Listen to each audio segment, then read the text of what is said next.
The frequency is locked, the signal is clear, and the darkness is listening. I'm Uncle Hertz, and you've found your way back to Somber Signals FM. Tonight, we aren't just tuning in, we're paying up. We are exploring the high cost of obsession during the biggest game of the year. You see, there is a thin line between a spectator and a victim. We have 3 stories tonight that blur that line until it breaks. The common thread: consumption. The stream consumes the viewer, the debt consumes the borrower, and the silence, well, the silence consumes everything else. But before we slide into the void, go ahead and hit that subscribe button, smash the like, it keeps the shadows at bay, and ring that bell icon so you never miss a transmission. And tell me, where are you listening from tonight?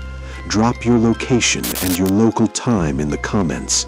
I like to know exactly where my voice is creeping in.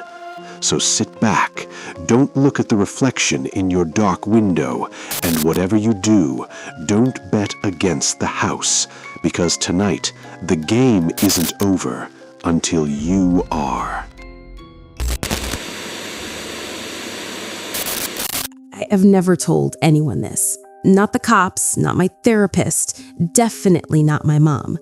They all think I had a breakdown because of the stress, post-traumatic stress or whatever they're calling it this week. But you guys get it.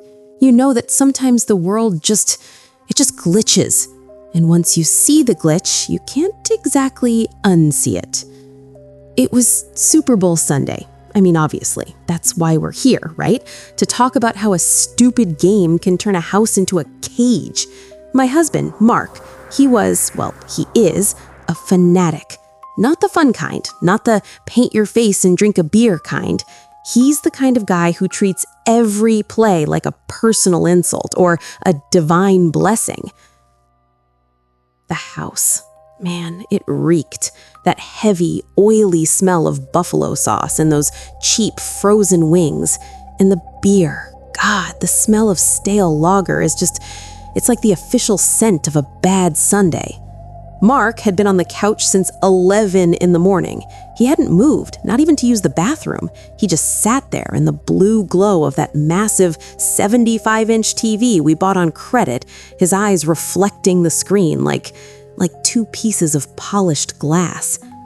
I was in the kitchen. I was just trying to be a good wife, I guess. Cutting up celery, putting out more ranch. Just stay out of the splash zone, right? That was my rule. If Mark starts screaming at the ref, stay in the kitchen. But then, my phone buzzed. I just installed this high-end smart home system, the Glass Eye, that's what the brand was called. Ironically enough, we had cameras everywhere. One in the hallway, one in the kitchen, one in the basement, and one in the nursery. Lily, our 3-year-old, was at my mother's for the night. I'd insisted on it. Mark gets too loud during the game, and I didn't want her waking up to him throwing a remote at the wall. The notification said, "Movement detected in nursery." I stopped cutting the celery. I stared at the screen. I mean, the room was empty. We'd locked the door. I figured, okay, it's a draft, or maybe the tat. But the cat was curled up on the rug in the kitchen. I rationalized it. It's technology, right? It's never perfect. It was probably just the light from the TV reflecting off the window in the nursery. Yeah, that had to be it. I swiped the notification away. I went back to the celery. Buzz. Movement detected in hallway. Now I'm getting annoyed.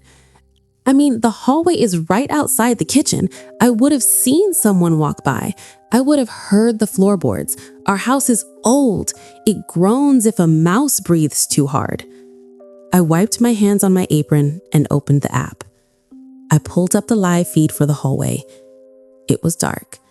The only light was a thin, pulsing blue strip coming from under the living room door where Mark was watching the game.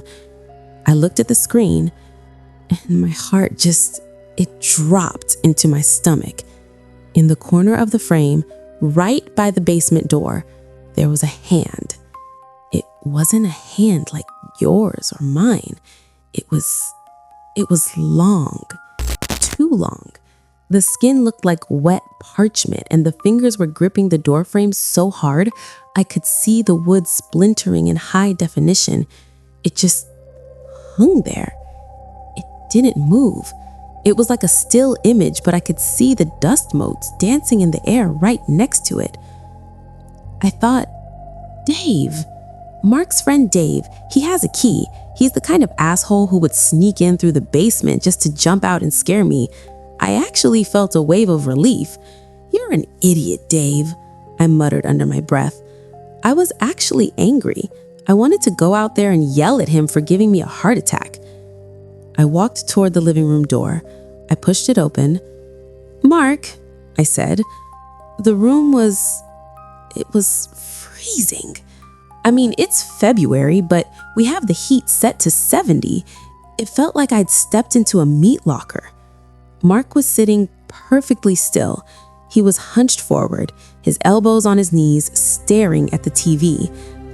Mark, Dave is in the house, I said, a bit louder. He's being a creep in the hallway. He didn't turn around. He didn't even acknowledge I was there. He just kept staring. I looked at the TV. There was no game. The screen was showing a wide shot of a stadium, but it was wrong. There were no players, no refs, no grass. It was just an empty gray concrete bowl. And the crowd noise, it wasn't cheering. It was a loop, a 5-second loop of people screaming, not yay, but screaming, like they were in pain. The score at the top read 0000. The clock was stuck, 13:13. Mark, turn that off, I said. My voice was shaking now. I reached out to touch his shoulder. His shirt was damp, cold and damp. Mark, look at me, I screamed. I fell back, my heels catching on the rug. Mark didn't move. He just sat there. But his head, it started to tilt slowly, very slowly to the side. I scrambled to my feet. My phone was buzzing like crazy now. Movement detected, movement detected, movement detected. I looked at the screen. The hallway camera showed the pale thing. It was out of the basement now. It was standing right behind the living room door. My door. I didn't think. I just ran. I didn't go for the front door. I was too afraid it was already there. I ran back into the kitchen, into the laundry room. It's this tiny, cramped space with no windows. I crawled into the dryer. Don't ask me why. It was the only place that felt solid. I pulled the door shut and engaged the little child safety latch on the inside. I sat there for, I don't know how long. An hour? 2? I could hear things moving in the house. Heavy, wet footsteps. Slap, drag, slap, drag. And I could hear Mark. He was talking. Not to me. He was talking to the TV. The score is 0, he'd say. We're almost at halftime. The glass eye is watching, Sarah. It sees you in the dark. Then the sirens came. I've never been so happy to hear a siren in my life. The police, they broke down the front door. They found me in the dryer. They had to cut me out because the latch had jammed. The lead officer, he was nice enough. He told me the house was empty. He said Mark was sitting on the couch, completely catatonic. They took him to the hospital. They told me it was a psychotic break. They checked the basement. Nothing. They checked the nursery. Nothing. They gave me my phone back. It had died, so they charged it for me. I stayed in a motel that night. I couldn't go back there. I sat on the edge of the bed, my hands shaking so hard I could barely hold my water. I opened the smart home app. I wanted to delete the history. I wanted to forget that hand ever existed. I saw a recording, one I hadn't seen. It was time-stamped right after I'd hidden in the dryer. I clicked play. The video shows the living room. It's quiet. Mark is on the couch. But as soon as I leave the room, he stands up. He walks over to the camera, the glass eye, and he looks right into it. He isn't blinking. His eyes, they aren't blue anymore. They're just black, like holes in his face. He reaches into his pocket and pulls out a remote. He clicks a button. In the video, the TV behind him changes. It stops showing the empty stadium. It starts showing a live feed from inside the dryer. It was me. I saw myself curled in a ball, shivering, crying, thinking I was safe. Mark stood there in the living room, watching me on the big screen.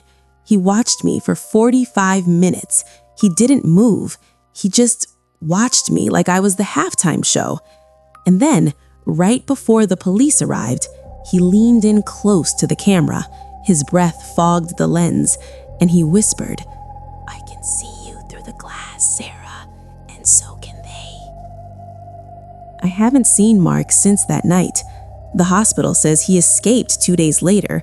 They can't find him, but every time I walk past a mirror or a window or even a blank TV screen, I see a flicker, a pale hand gripping the edge of the frame, and I know the game isn't over yet.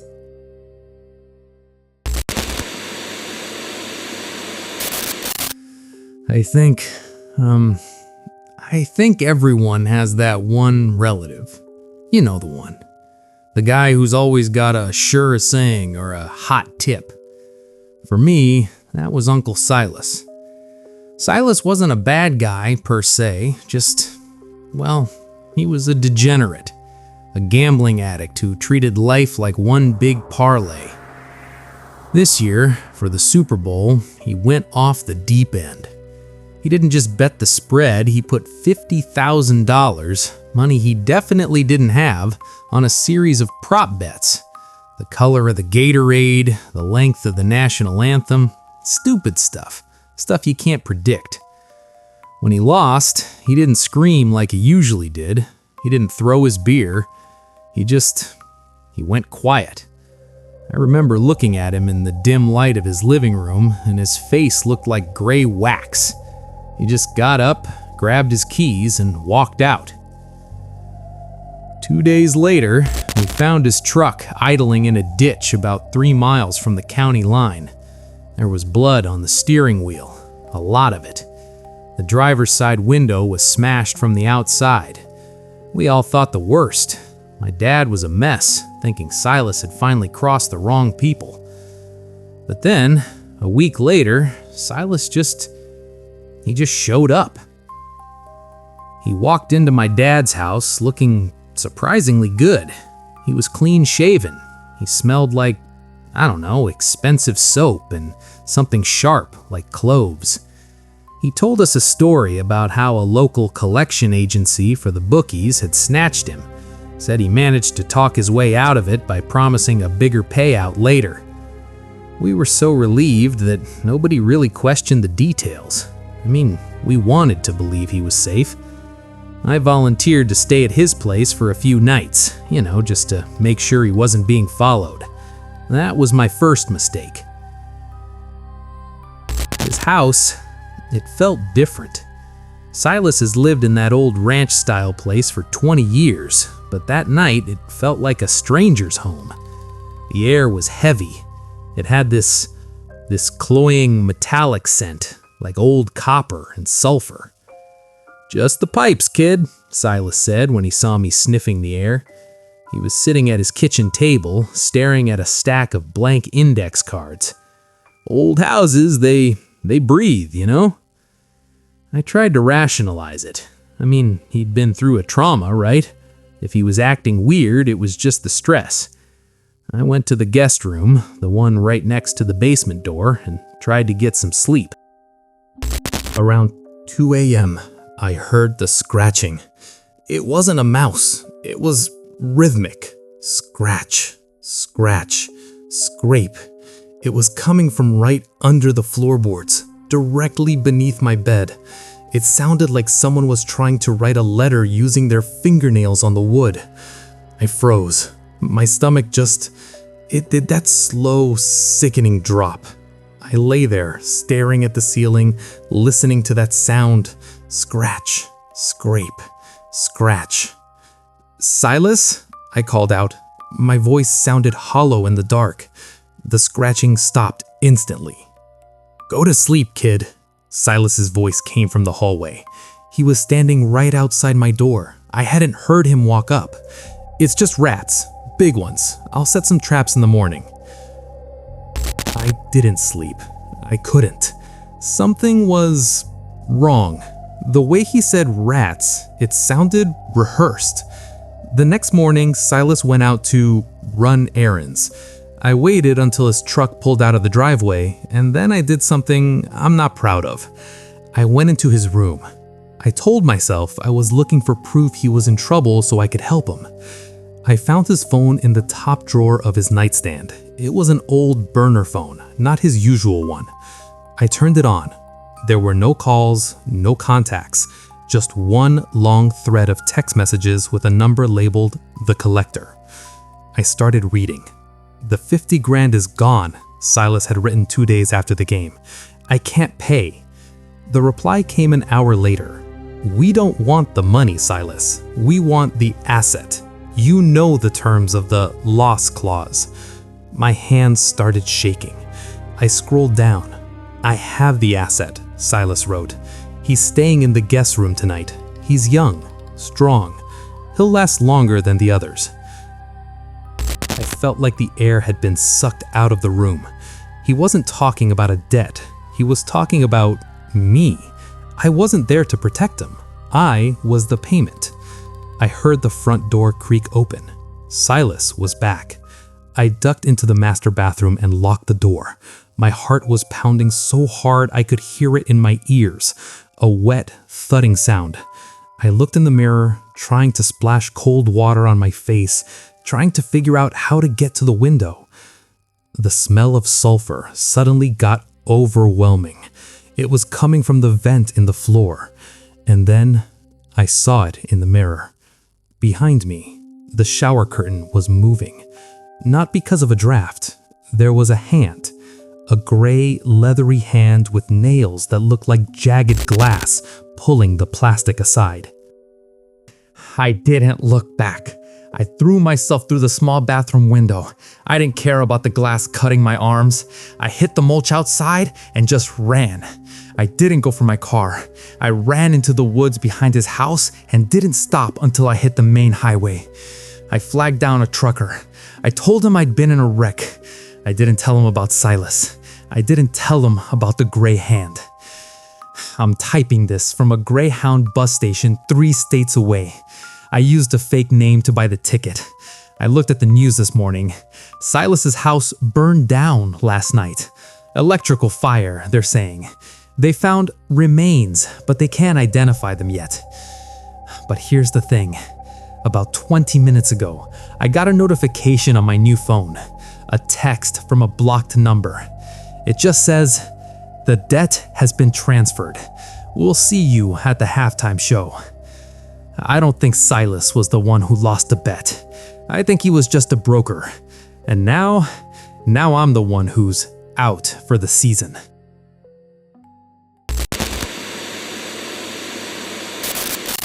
I've worked housekeeping at the Roosevelt in New Orleans for 6 years.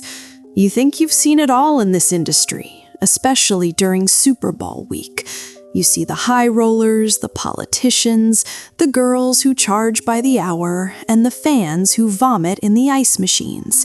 It's a circus, a loud, expensive, dirty circus. But this year was different. The air in the hotel felt, I don't know, thick, like even the air conditioning couldn't scrub the smell of desperation out of the hallways. It wasn't just sweat and booze anymore. It was something sharper. I was working the graveyard shift on the 4th floor. It was late, well after the game had ended. The hallways were finally quiet, just that long hum of the industrial vacuum in the distance. I saw them leave room 404, 2 girls. One was older, sharp-featured, looking like she'd just finished a business meeting. The other one, she looked like she wanted to crawl out of her own skin. She was pale, shaking, her eyes darting around like a trapped bird. They didn't see me. I was tucked back in the service alcove. I figured, standard play. They'd rolled some rich guy for his watch and his wallet while he was passed out. It happens 10 times a night during the big game. I just sighed, grabbed my cart, and headed for 404. I wanted to get the room reset and get home to my own bed. I knocked. "Housekeeping," I said. No answer. I used my keycard. Beep. Green light. The first thing that hit me wasn't a sound. It was the smell. It wasn't puke. It wasn't even cigarettes. It was sulfur and something sweet, like rotting peaches. It was so strong, it made my eyes water instantly. I stepped inside, my shoes clicking on the hardwood entryway. "Sir?" I called out. "Mr. Manzano?" The lights were dimmed low. I could see him on the bed. Aiden Manzano, the reporter everyone had been talking about. He was lying on his back, spread-eagled. I figured he'd just had too much of a good time, and the girls had left him a little something extra to keep him down while they cleaned him out. I walked over to the nightstand to grab the empty glasses. I was trying to be quiet, professional. I looked down at him, and, my heart just stopped. His eyes were wide open. They were tracking me. He wasn't asleep. He wasn't unconscious. But he was perfectly still. Not a muscle moved. Not a finger twitched. Just those eyes, bulging out of his head, filled with a primal, liquid terror that I can still see when I close my eyes. "Sir?" I reached out. I thought maybe he was having a stroke. I touched his shoulder to shake him. His skin, it didn't feel like skin. It felt like wet clay. My fingers sank into his shoulder about half an inch, and the indentation just stayed there. It didn't spring back. He didn't even flinch. He just kept staring at me, his pupils shrinking until they were nothing but pinpricks. I backed away, my stomach turning over. "I'm calling the front desk," I stammered. I reached for the room phone, but the cord had been ripped out of the wall. That's when I saw the medicine. On the nightstand, next to his stolen wallet, were 3 pills. A blue one, a yellow one, and a white one. But they weren't plastic or gelatin. Up close, in the dim light, I realized what they were. They were teeth. Human teeth. Small ones. Like they'd been pulled from a child. They were painted, meticulously, with bright enamel colors. Blue, yellow, white. I felt that metallic taste in my mouth again. My legs felt like they were made of water. I looked back at the reporter. His jaw was starting to sag. It wasn't opening like a normal mouth. It was unhinging. The skin at the corners of his lips was stretching, turning translucent, showing the raw muscle underneath. And then I heard it, a sound coming from inside his throat. It wasn't a voice. It sounded like 1,000 cicadas, a high-pitched, vibrating hum that seemed to shake the very walls of the room. I didn't stay. I didn't help him. I bolted. I ran out of that room so fast I left my cart behind. I hit the stairs and didn't stop until I saw the security guarding the lobby. I was screaming, covered in that black gunk, pointing at the elevators. The police came. They found the girls, Danette and the other one. They caught them at a gas station down the street. They said it was a robbery gone wrong. They said they'd drugged him with a high-dose sedative and he'd suffocated. They told me the pills I saw were just, they said they were illicit substances, shaped like teeth to avoid detection. They told me the black fluid was just him vomiting from the drugs. They were very convincing. I almost believed them. I quit the Roosevelt the next day. I moved back to my sister's place in the suburbs. I thought I was safe. I thought the circus was over.